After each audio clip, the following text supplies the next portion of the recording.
All right, great. Now that these damn kids are gone and I can have some peace and quiet to do this quick little short video, it's Thursday, May 3rd at 1:30. I'm at Starbucks at the Canyon Crest Town Center. But here, more importantly, let's look at the square root of 1025. How do I do that?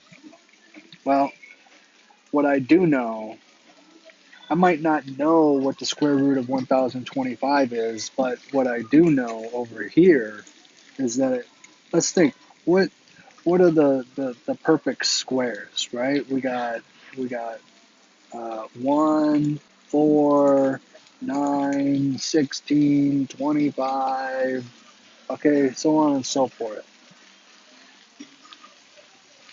So now that I know that, I know I need to get 25 or one of these other squares into the mix here. So what do I know about 25? Well, 25 times 4 is 100. Now, 25 times 40 is 1,000. So I'm getting close here.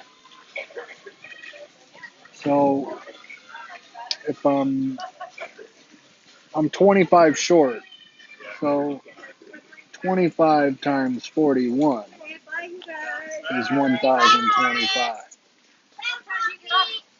And that's what I got here.